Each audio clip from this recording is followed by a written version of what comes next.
Vamos a tener a continuación al secretario general de las Escuelas Católicas de España. Es el padre Pedro José Huerta Nuño, quien nos va a compartir sobre los retos y desafíos de la Escuela Católica hoy. Viene siendo el momento de empezar a recapitular lo que hemos ido reflexionando durante nuestro encuentro sobre Biblia, escuela, donde también hemos hablado de la familia, de herramientas pedagógicas, didácticas y también del pacto educativo global. El padre Pedro es religioso de la Orden de la Santísima Trinidad y los cautivos, o sea, de los trinitarios. Es licenciado en Filosofía por la Universidad de Granada y licenciado en Teología Dogmática por la Facultad de Teología de Granada. Y ha sido superior provincial de los Trinitarios en España entre 2015 y 2020. También es el presidente de la Fundación Educativa Santísima Trinidad entre 2018 y 2020, que agrupa a todos los colegios de la familia trinitaria en España. Es profesor colaborador de la Facultad de Teología de la Universidad de Loyola, Andalucía. Lo recibimos con un fuerte aplauso.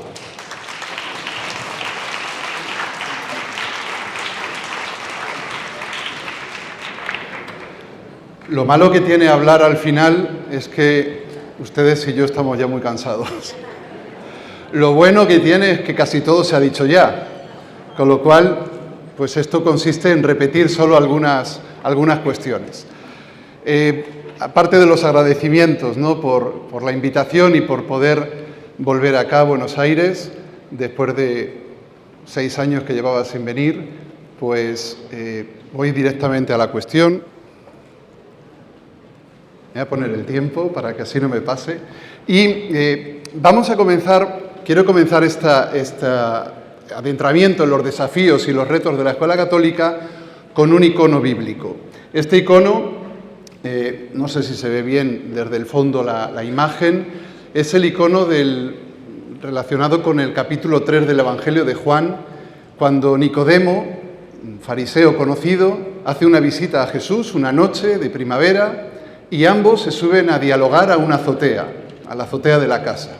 Entonces yo les invito también a que nos subamos hoy también a dialogar a la azotea. Seguro que esta noche no es de primavera, pero bueno, podemos ir un poco abrigados.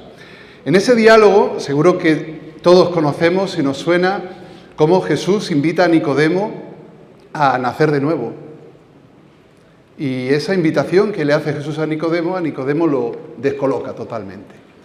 Lo descoloca y le dice aquella famosa expresión: ¿cómo nacer de nuevo siendo viejos? ¿Cómo nacer de nuevo siendo viejos? Jesús le da la clave a Nicodemo en su respuesta. La clave está en nacer del Espíritu. Es lo único que nos permite nacer de nuevo. Pero yo me quiero centrar ahora en la otra parte del diálogo, en Nicodemo. El problema de Nicodemo no es nacer de nuevo.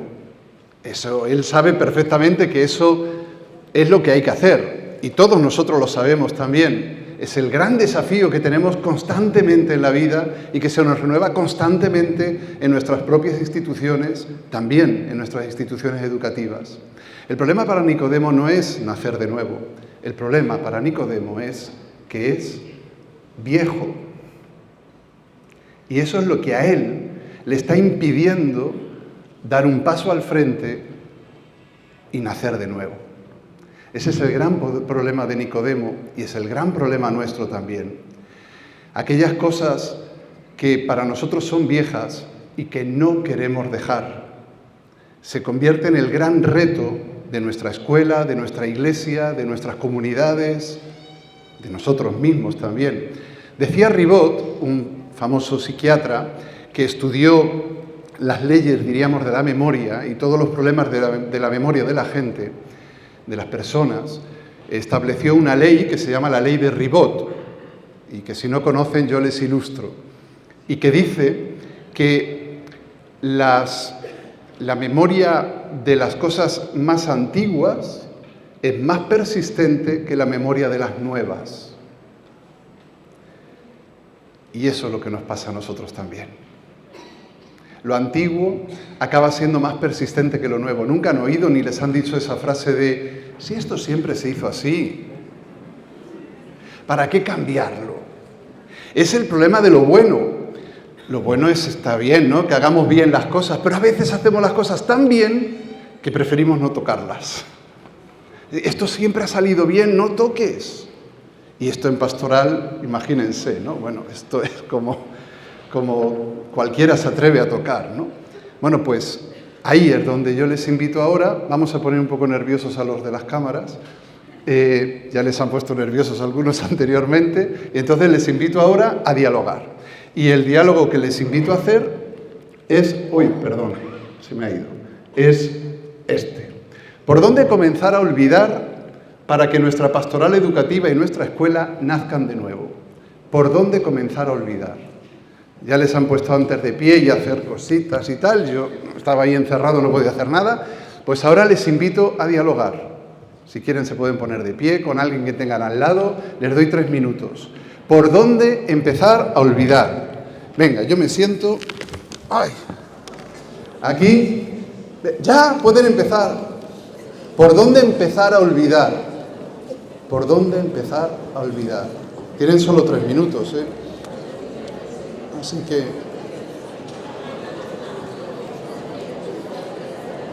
¿por dónde empezar a olvidar?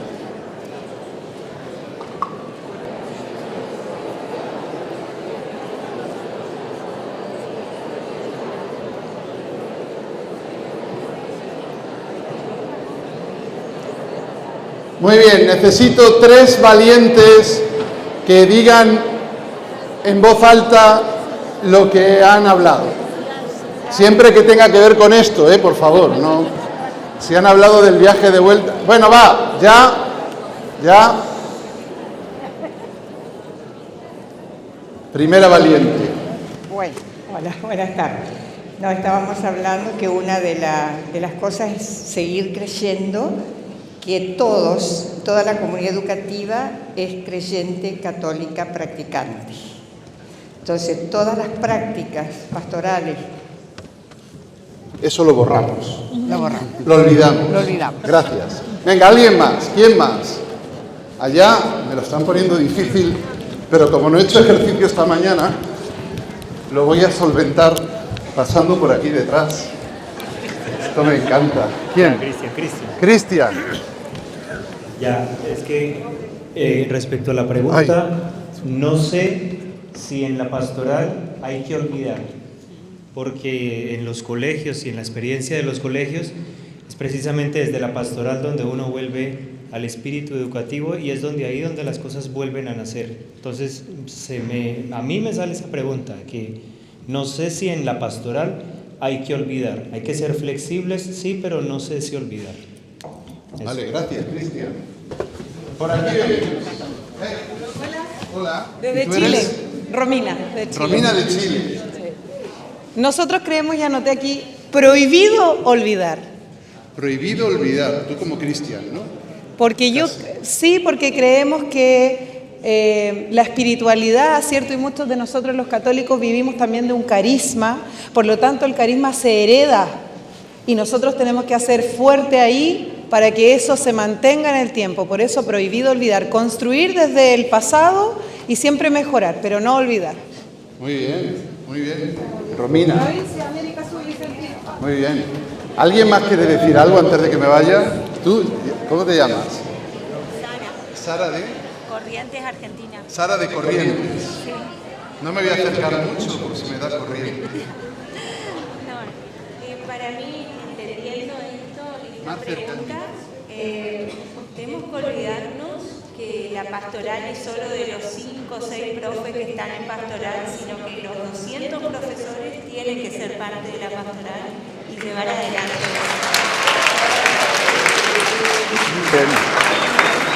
Muy bien, Sara. Venga, la última, ¿no? Es que si no... me van a decir que se he venido desde España a pasearme. Bueno, también. ¿Te llamas? Giselle. ¿De dónde? Soy de varias ciudades de acá de Bernal, Buenos Aires, los salesianos. Y nosotros nos cuestionábamos con Los dos. A los dos. Nos cuestionábamos esto, ¿no? Las prácticas que deberíamos olvidar, y lo que pensábamos que debíamos olvidar es aquello que ya no responde al objetivo inicial.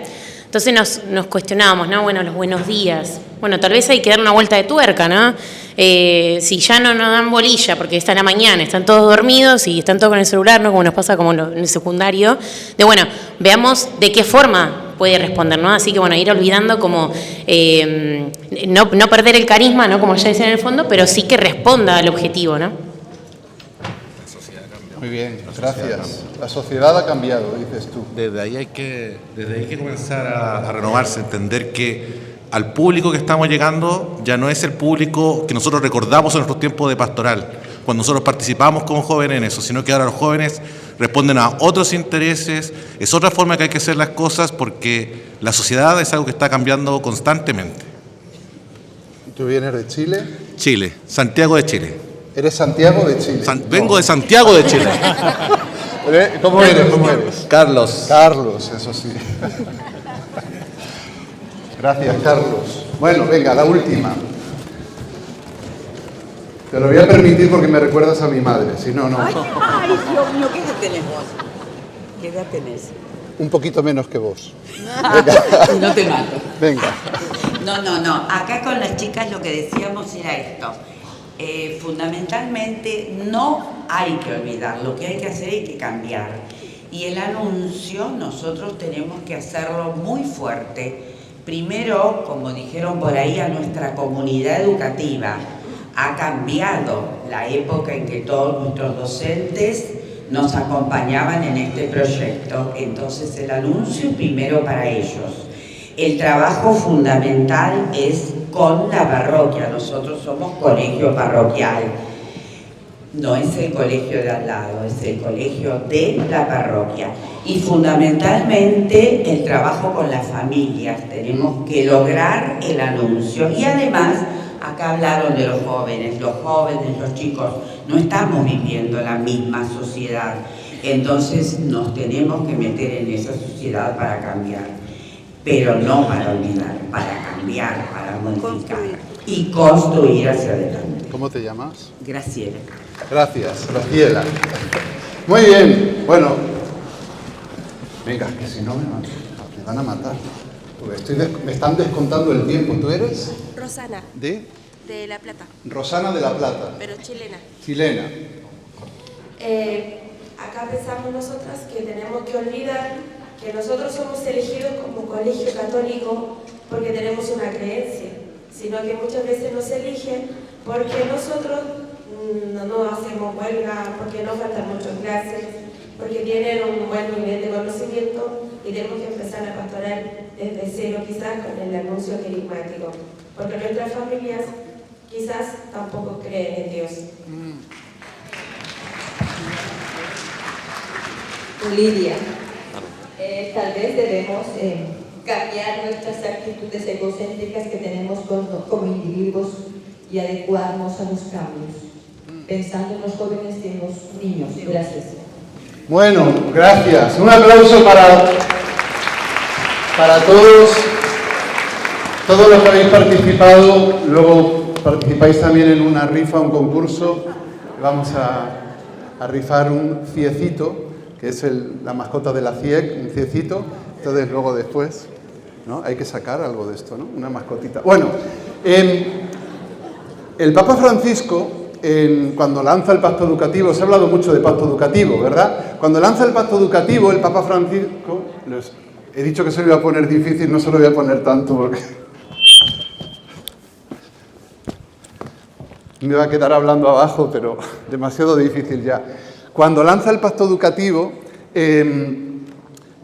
nos habla de algo que hasta ahora no se ha dicho, que son el triple coraje, seguro que saben, ¿no? El triple coraje para afrontar este pacto educativo. Entonces él nos habla y nos dice que tenemos que saber afrontar las nuevas emergencias educativas. Emergencias educativas frente a las emergencias que la sociedad nos está presentando en otras situaciones y que nosotros necesitamos centrarnos en esas emergencias educativas, ¿no? Les he puesto aquí algunas, ¿no?, de las que él pone y que ya se han dicho. Sobre todo la última, humanizar, que se ha hablado bastante durante el día de hoy y ayer también, y en la que el Papa nos centra bastante la atención. Y en este triple coraje nos está hablando, seguro que ya conocen, el primero es saber construir la aldea de la educación, poniendo al alumno, a la persona en el centro, la institución siempre al servicio de las personas y no de la burocracia, y en esto no es que nosotros nos lo pongamos, a veces son las mismas administraciones políticas, ¿no?, de la educación las que nos complican con burocracia, pero otras veces nosotros la aceptamos también. El segundo coraje, dice el Papa, que es la valentía para invertir, no solo invertir económicamente, sino también invertir en personas, en talento. En la educación no solo nos hace falta pensar en la sostenibilidad económica, sino que necesitamos pensar también en la sostenibilidad espiritual de nuestros centros, de nuestras propuestas educativas, pastorales, y esto no siempre lo pensamos y lo llevamos adelante. Y en tercer lugar, este es el tercer coraje, que es el más atrevido de todos, que dice preguntarse sobre los fines y los medios de nuestra misión educativa. No tener miedo a preguntarnos sobre esto. Y esto a veces tenemos miedo de preguntarnos sobre nuestros fines y los medios, porque la respuesta que recibimos nos puede inquietar, a veces demasiado, ¿no? Nos puede dejar un poco inquietos, porque no es lo que nosotros a veces estamos vendiendo, perdón por la expresión. Y el Papa habla en varios momentos de esa importancia de no crear búnkeres educativos, escuchar a los jóvenes y tal. Afrontamos, por lo tanto, 5 retos, 5 desafíos. Los he resumido así. Me ha llamado la atención que las 2 ponencias de esta mañana, las 2 primeras, hablaban también de 5.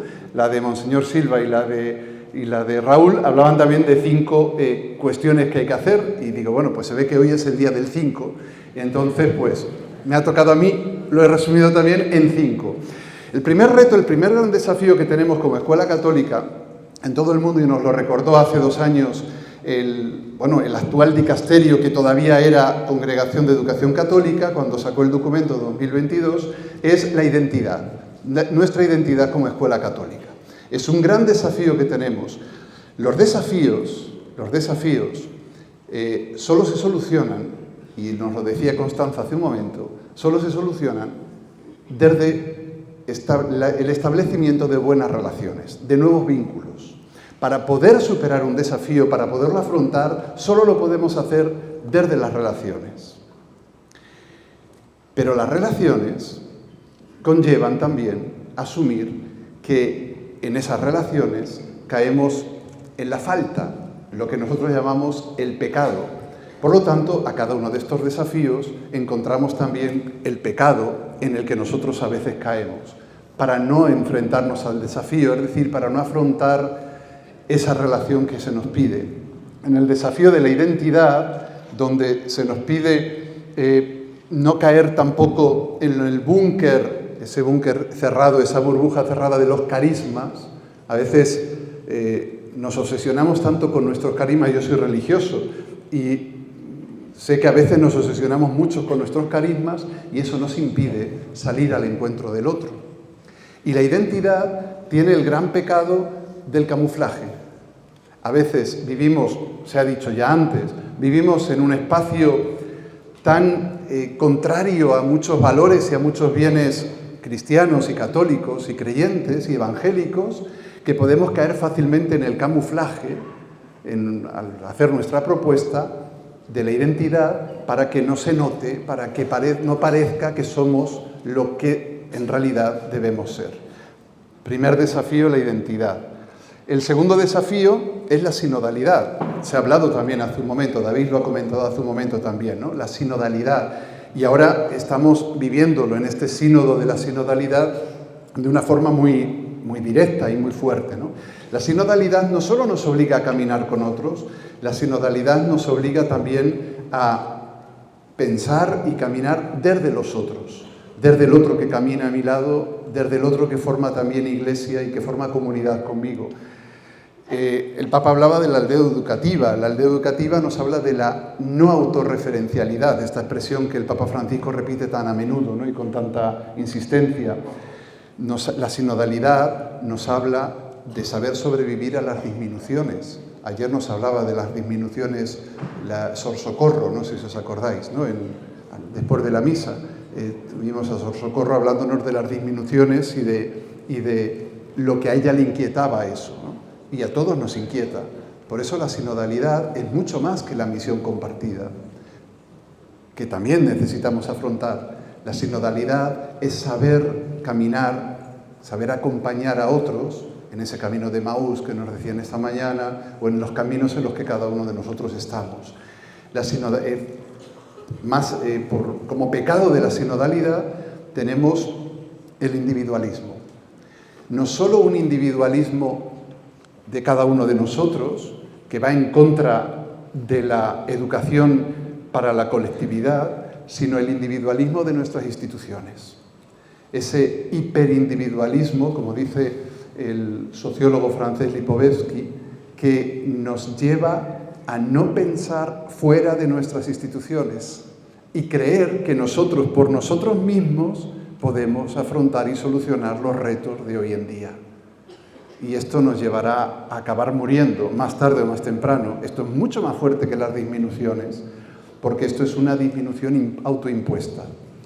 La sinodalidad nos abre muchos caminos que seguro que todos tenemos y conocemos. El tercer reto, el tercer desafío es la catolicidad. Es verdad que, y se nos ha dicho antes, la catolicidad no implica que todos nuestros alumnos sean católicos, apostólicos y romanos, porque ni son todos nuestros alumnos, ni son todos nuestros profesores, ni son todas nuestras familias. Y el reto es que esto no nos cree un problema. El reto es que la catolicidad como reto y como desafío nos lleve a llegar a todos y a ser realmente universales. Decía San Carlos de Foucault que la gran misión de la Iglesia no es la santidad, sino la catolicidad. Ser Iglesia católica, es decir, ser Iglesia para todos y ser espacio para todos. Y eso sigue siendo un reto también en nuestras instituciones, en nuestras escuelas, no porque no estemos abiertos a todos, sino porque a veces caemos en la precariedad. Esto lo decía ya el Papa en la exhortación Christus Vivit, que uno de los grandes males de la Iglesia, de la escuela católica hoy en día es la precariedad, y que esa precariedad estemos contentos en ella, ¿no? Es decir, no vayamos más allá de nuestros límites, que es a lo que nos invita la catolicidad que tenemos que tener como escuela católica, ¿vale?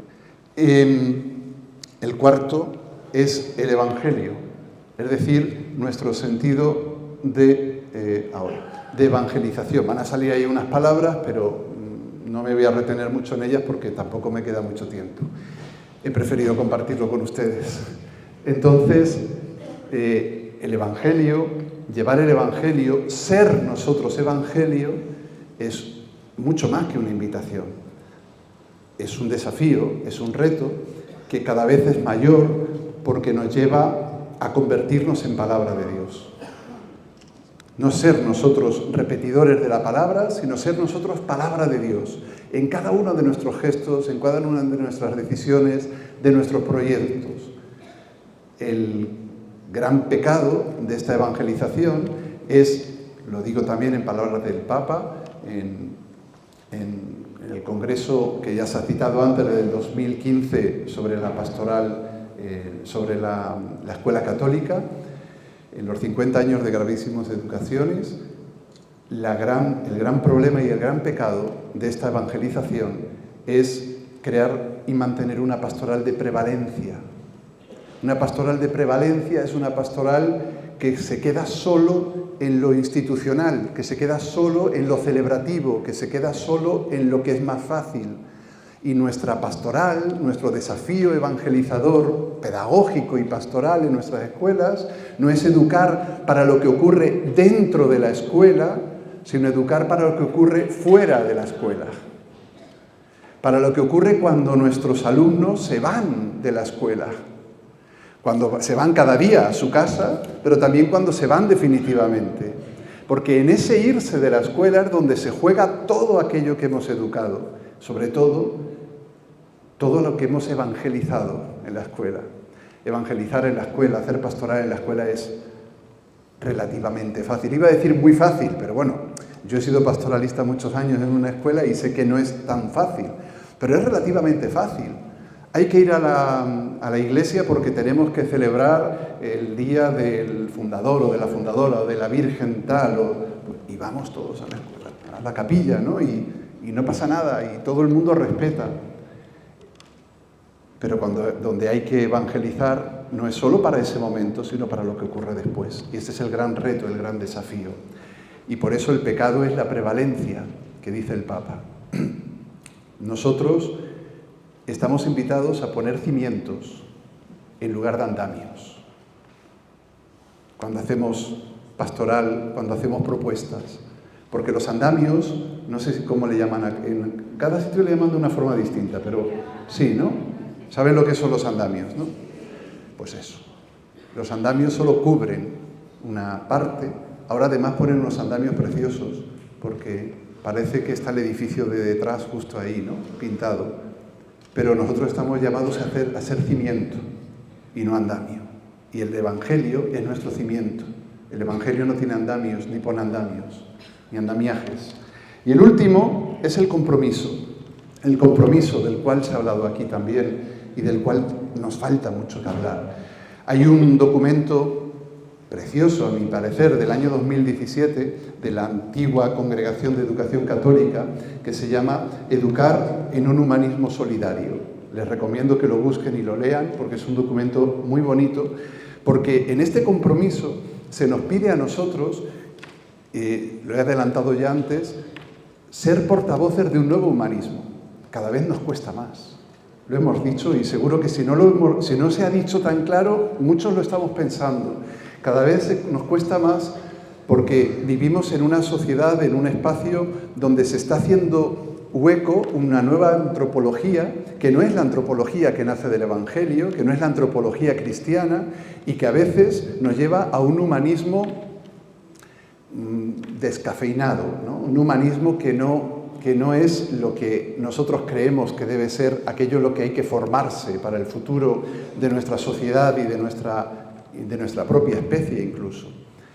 Y por eso el mayor pecado de esta falta de compromiso, de este compromiso diríamos, el mayor pecado para nosotros es quedarnos a un lado, callar, por silenciarnos, por vergüenza o por no querer levantar la voz. Tenemos que ser capaces de mostrar y de presentar ante el mundo, ante la gente, ante la sociedad, ante todos, presentar nuestro proyecto evangélico, nuestro proyecto de compromiso con los más vulnerables, con los últimos de nuestras escuelas, de nuestra sociedad, aunque no nos den ayudas, aunque tengamos que sufrir o hacer lo que sea, pero tenemos que hacerlo así y, por lo tanto, acceder a esa nueva solidaridad, como dice este documento, que es un humanismo pleno y plenificante. Frente a esto, tenemos que prestar atención a algunas cuestiones. La primera, las indiferencias.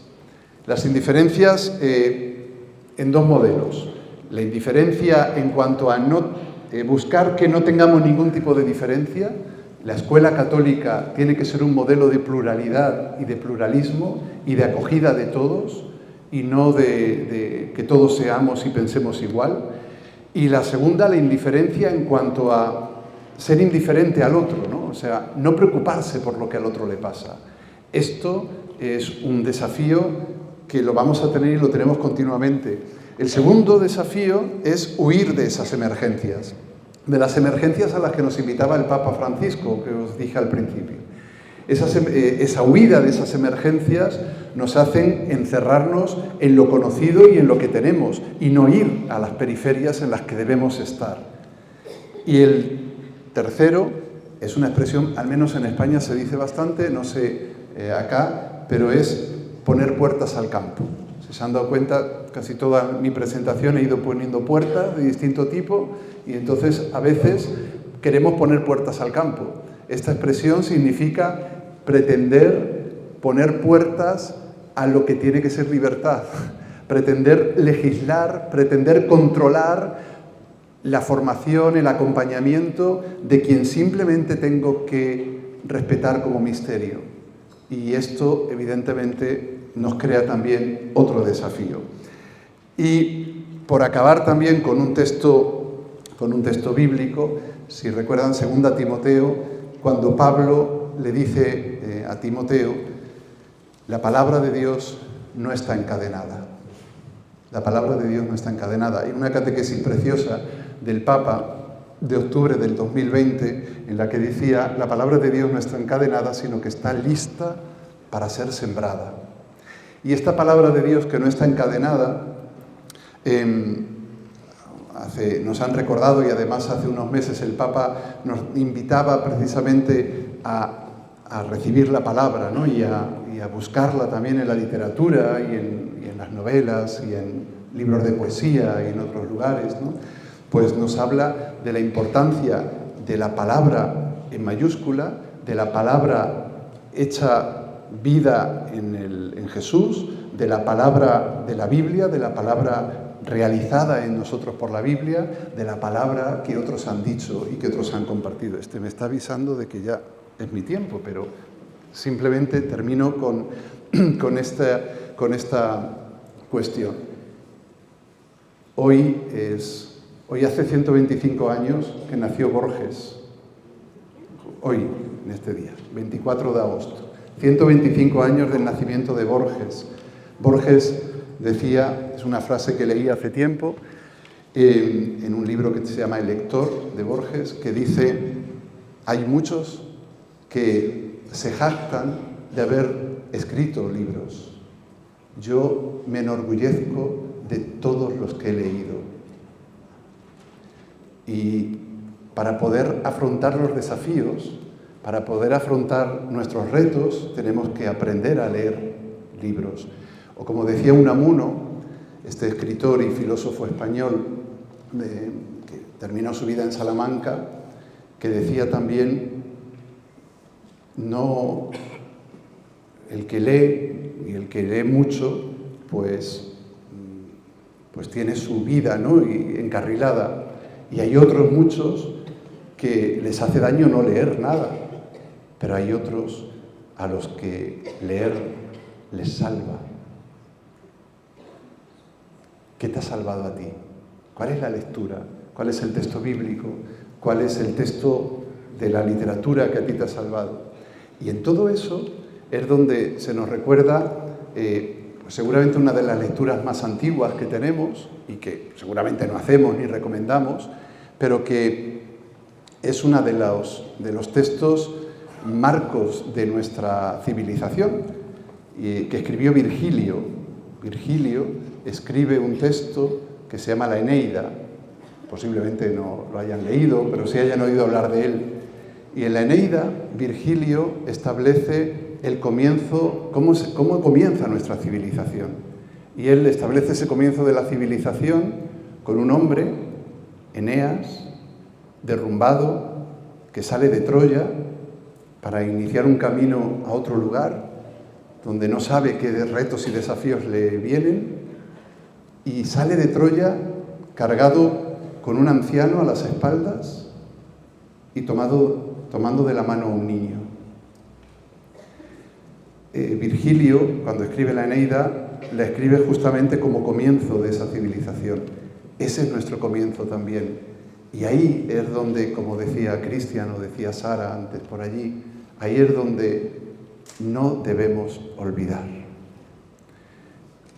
Tenemos que saber con qué cargamos, cuál es nuestro anciano que cargamos. Anquiles se llamaba aquel anciano que cargaba Eneas.